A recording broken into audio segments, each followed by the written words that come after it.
Hello दोस्तों, कहानी सुनने के बाद प्लीज़ चैनल को सब्सक्राइब करना ना भूलें। क्या हुआ आंटी? लगता है आपकी तबीयत ठीक नहीं है। मेरी बेटी स्नेहा ने दौड़कर हमारे पड़ोस वाले घर की मिसेज चौधरी को गिरने से बचाने के लिए पकड़ते हुए कहा। वे अस्वस्थ सी लग रही थी और शायद सिर चकराने के कारण वे असंतुलित होकर गिरने वाले। मिसेज चौधरी कुछ बोलती इससे पहले ही बेटी ने कहा, आंटी आपको तो तेज बुखार है। चौधरी अंकल कहाँ हैं? चलिए हम आपको अस्पताल ले जाकर डॉक्टर को दिखाते हैं। मिसेज चौधरी कुछ बोल न सके। उन्होंने अपने घर की ओर इशारा किया। इतने में ही चौधरी जी स्नेहा की आवाज़ सुनते ही अपने घर से तेजी से दौड़ते हुए आए। उन्होंने घबराई हुई मुद्रा में पूछा, क्या हुआ है? मैं तो तुम्हें इस चबूतरे पर बैठा कर गाड़ी निकालने गया था। स्नेहा बोली, अंकल आंटी को काफ़ी तेज बुखार है, इसी वजह से शायद उन्हें चक्कर आ गया। ये गिरने वाली थी कि मैं इन्हें पकड़ लिया। इन्हें तुरंत डॉक्टर को दिखाना चाहिए। मैं पापा को बुलाती हूँ, हम सब अभी डॉक्टर के पास चलते हैं। स्नेहा ने आवाज़ देकर मुझे बाहर आने पर मैं सारी स्थिति को जानकारी हुई। मैंने स्नेहा से अपने घर से पानी की बोतल, गिलास, ग्लूकोज लाकर मिसेज चौधरी को पिलाने को। मैंने चौधरी जी से कहा, जब तक पानी लेकर आती है और मैं गाड़ी निकालता हूँ तब तक आप भाभी जी का ध्यान रखिए। मैंने गाड़ी निकाली। चौधरी जी और स्नेहा मिसेज चौधरी को बीच में बैठाकर सहारा देते हुए पीछे वाली सीट पर बैठे। हम चारों गाड़ी से अस्पताल के आपातकालीन विभाग में पहुंचे। डॉक्टर ने मिसेज चौधरी का चेकअप किया और उन्हें स्वास्थ्य संबंधी क्या समस्या है इसकी जानकारी दी। इसके पश्चात उनके उपचार में उनको कुछ इंजेक्शन दे इंट्रावेनस ग्लूकोज देने के लिए बोतल चढ़ाने की प्रक्रिया शुरू कर दी गई। डॉक्टर के अनुसार मिसेज चौधरी को डिहाइड्रेशन हो गया था, इसलिए डिहाइड्रेट करने के लिए चिकित्सीय देखरेख में उन्हें अस्पताल में रोकना अनिवार्य था। डॉक्टर के अनुसार उन्हें पहले ही आ जाना चाहिए था, कभी कभी देरी होना घातक हो जाता। डॉक्टर ने उन्हें आपातकालीन विभाग से वार्ड में भेजने के साथ ही आवश्यक दवाएं लेकर आने को कहा। मैंने चौधरी जी और स्नेहा को उनके साथ वार्ड में चलने को कहा और स्वयं दवाइयाँ लेने के लिए मेडिकल स्टोर चला गया। डॉक्टर के द्वारा लिखी गई सभी दवाई मैं मेडिकल स्टोर से लेकर आ गया। स्नेहा मिसेज चौधरी के बेड के पास स्टूल पर बैठ गए। स्टाफ नर्स ने इशारों से मरीज के सिर्फ एक व्यक्ति को छोड़कर बाकी लोगों को बाहर जाने बैठने को कहा, ताकि वार्ड में भीड़ भाड़ न हो। चौधरी साहब हमारे पड़ोसी थे। उनको और उनकी पत्नी को अपनी अमीरी पर बड़ा ही गर्व था। हमारे साथ वाले परिवारों से वे बातचीत करने में अपना अपमान समझते। बातचीत और व्यवहार से प्राय वो लोग यही प्रदर्शित करते थे कि उनके पास सब कुछ है और उन्हें कभी भी किसी की मदद की आवश्यकता नहीं पड़ी। वे पैसा फेंको तमाशा देखो वाले सिद्धांत को मानने वाले व्यक्ति थे। मिसेज चौधरी भी गली में अपनी चर्चा के दौरान कहती थी, इस गली में हमारे पतिदेव की सैलरी के बराबर किसी की सैलरी नहीं है। गांव में भी हमारी जितनी प्रॉपर्टी है उतनी प्रॉपर्टी हमारी इस गली में तो क्या पूरे मोहल्ले में भी किसी के पास नहीं होंगे। उनके अनुसार उनके स्टैंडर्ड के हिसाब ये सब गली ही है ही नहीं। वे बताती, हम तो बड़ी वाली गाड़ी लेने को है, लेकिन यहाँ गलियाँ इतनी पतली हैं कि गाड़ी इन गलियों में कैसे निकालेगी, इसलिए ये वो नहीं रहे। वे तो सब बोलना शुरू कर ऐसा लगता है कि उन्हें केवल बोलना ही आता है। बोलते समय ज़्यादा सोच विचार में अपना वक्त बर्बाद नहीं करते। अपनी अमीरी का यशगान करने में शायद उन्हें बड़ी आत्मिक सुख की अनुभूति होती थी। एक बार वे अपने शाही खर्च का बखान करते हुए बता रही थी, हमारा बेटा 1 महीने में 3000 रुपये से ज़्यादा के कोल्ड ड्रिंक ही पी जाता। तब स्नेहा ने उसे कहा था कि आंटी 10 रुपया प्रति बोतल के हिसाब से 3000 की 300 बोतलें हों।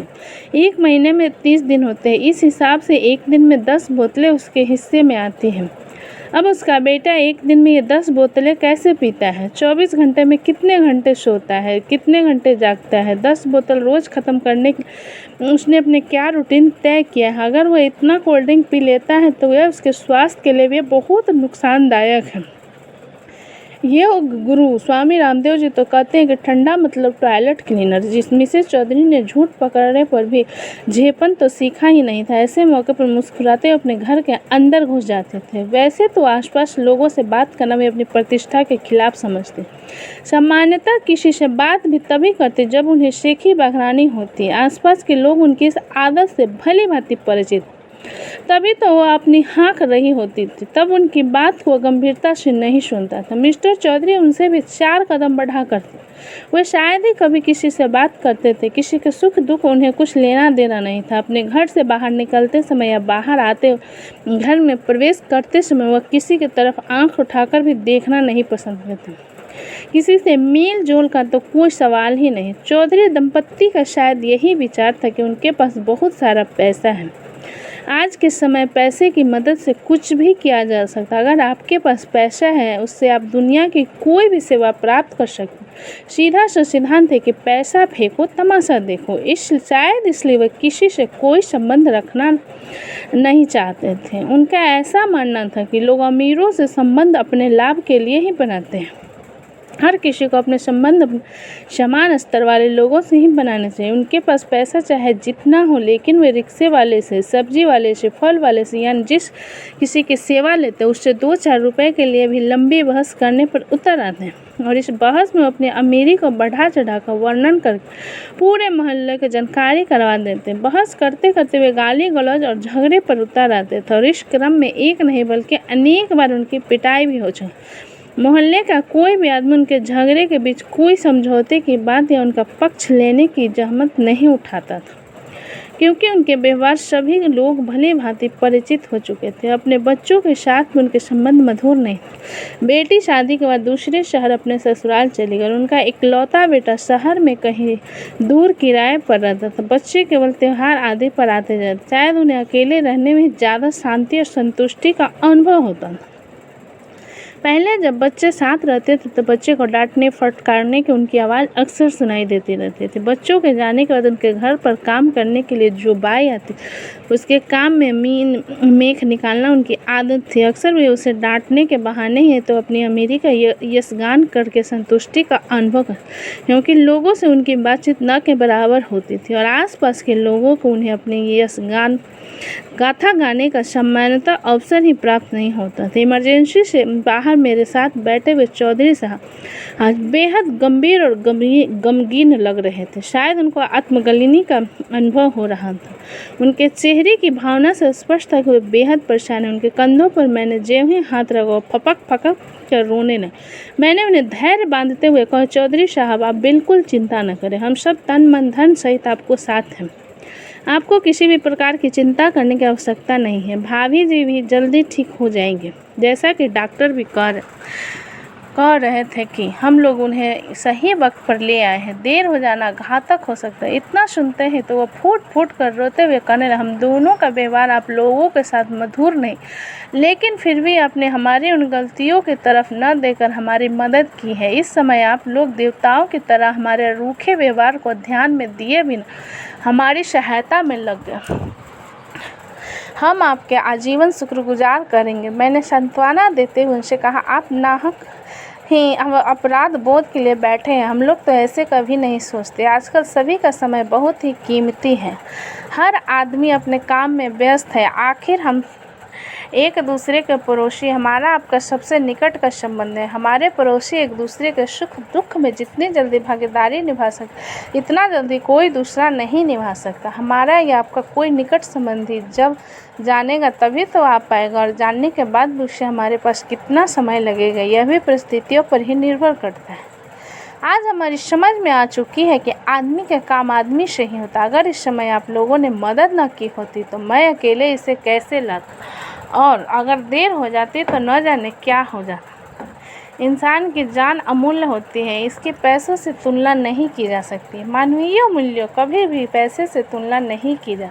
चौधरी जी के मन में पश्चाताप की ज्वाला शांत नहीं हो रही थी। मैंने उन्हें इस विषय की पूरी तरह निश्चिंत और शांतिपूर्वक धैर्य धारण कर पूरा ध्यान भाभी जी के स्वास्थ्य की ओर लगाने के लिए कहा। जब मैंने उनसे यह जानने की कोशिश की कि इतनी गंभीर समस्या अचानक तो नहीं आ सकती, तबीयत कई दिनों से खराब रही है, तब उन्होंने बताया कि पिछले 1 हफ्ते से इसने काम वाली बाई को डांट कर भगा दिया। तबीयत खराब होने के बावजूद यह काम करती रही। मेरे पास भी इसे डॉक्टर को दिखाने का समय नहीं। आजकल बेटे से बातचीत बंद है, इसलिए उसे भी खबर नहीं की गई। पिछले 3-4 दिन से लूज मोशन आ रहे हैं। कल सुबह से हल्का और बाद में बुखार तेज हो गया। शाम को भी तबीयत खराब लग रही थी, पर बहुत ज़्यादा नहीं। रात में करीब 2 बजे तबीयत कुछ ज़्यादा खराब होने लगी। लेकिन इतनी रात में ले जाना संभव नहीं लगता था। सवेरे तक जो हाल हुआ उसके हिसाब से इसे मैं अकेले कैसे ला। स्नेहा ने जिस समय इसे पकड़ा उस समय की हालत को देखकर तो मेरे हाथ पांव ही फूल गए। आज मैं यह जान चुका हूँ कि सच्ची दौलत आपसी सहयोग संबंध है, बाकी धन संपत्ति सब गौण है। मैंने उन्हें अपराध बोध से पूर्णतः मुक्त कराने के उद्देश्य का आप इन सब चीज़ों को भूल जाए और बीती ताही बिसारी के आगे की शुद्धि ले, क्योंकि वे क्षण जो दुख दे उन्हें भूल जाना चाहिए श्रेयस्कर है। देखिए वार्ड बॉय साथ में हमें बुला रहा है। चौधरी साहब मेरे साथ साथ वार्ड बॉय की ओर बढ़ चले। दोस्तों कहानी कैसी लगी मुझे कमेंट